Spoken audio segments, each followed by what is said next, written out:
everybody, my name is Strawberry. Today's book, The Swiss Family Robinson, Chapter 2, Going Ashore.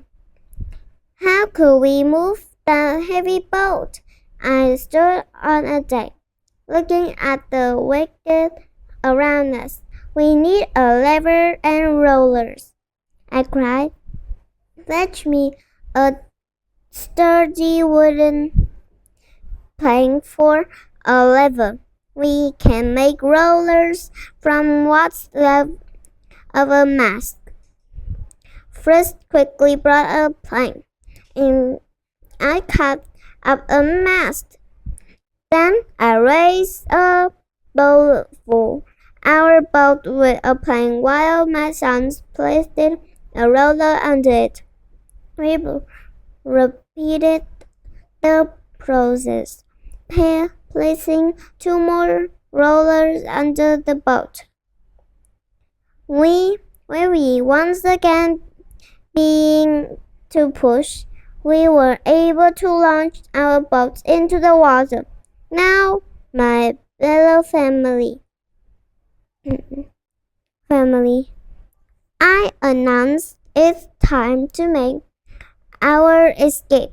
Leave plenty of food near the animals. Then collect everything that may be of use to us. The boys joyfully obeyed me from the large quantity of things they gathered. I chose canvas from tent, a chest of carpenter tools, fishing rods, an iron pot, cases of biscuits and dry soup, and some other items. We now began to take our seats, each one of us in our own tub. Just then we heard a rooster crowing as if scolding us for abandoning them. Let's take them with us, again, my wife. So we placed 10 hens and a couple of roosters in one tub with one wire netting over the top. The ducks and geese took to the water at once, while the pigeons simply flew towards shore. This is my contribution, said my wife, throwing a mysterious bag to Franz. All being ready, we cast off and moved away from the wreck. My good, brave wife sat in the first compartment.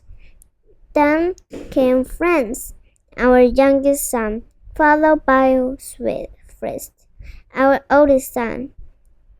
The center tops connected our vulnerable cargo.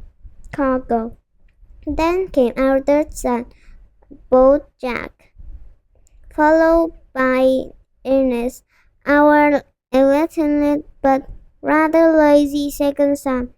I stood in the stern trying to guide the boat to a safe landing place.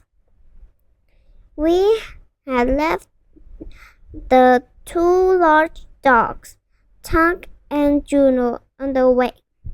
But when they saw us deserting them, they sprang into the sea after us. As we neared the shore, it appeared rocky and barren, and geese and ducks, however, found an opening between the rocks where a stream flowed into the sea. I steered after them, and we soon found ourselves in a small calm bay. As soon as we could gathered our children around us on dry land. We knelt in prayer. Then together we unloaded the boat and set up a tent.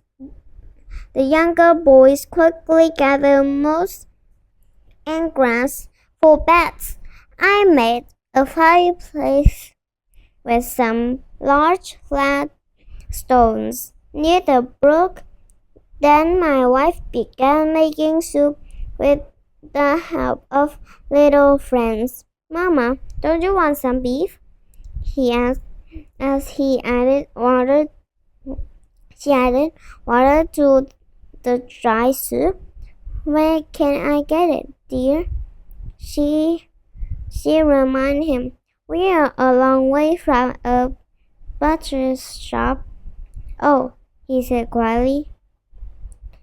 Meanwhile, Fritz climbed over the rocks to see what lay below the stream.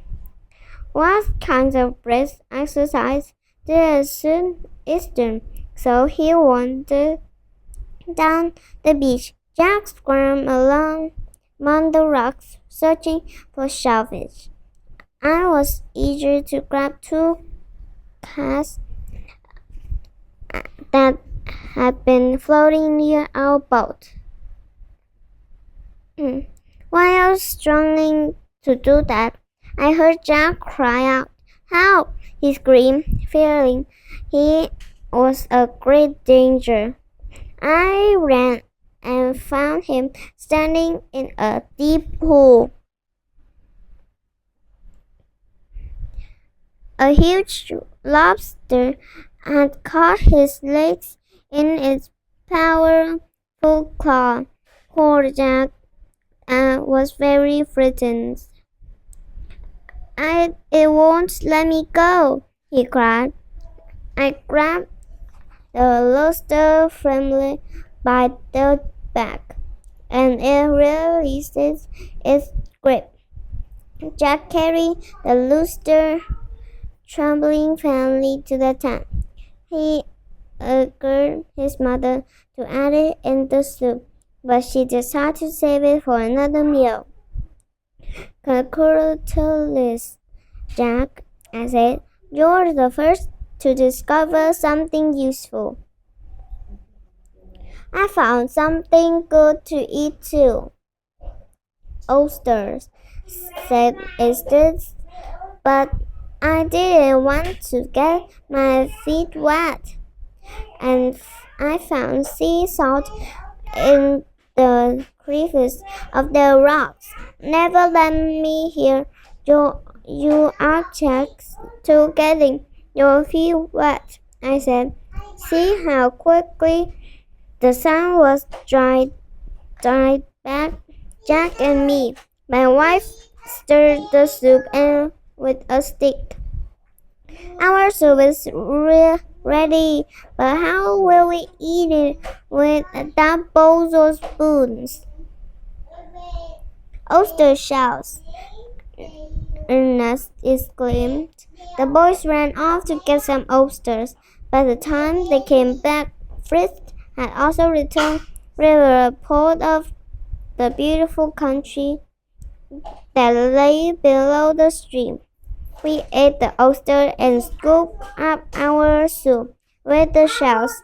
As the sun set, my wife pulled some oats from her mistress' bag and fed the poultry. Our first day ashore drew peaceful to a close.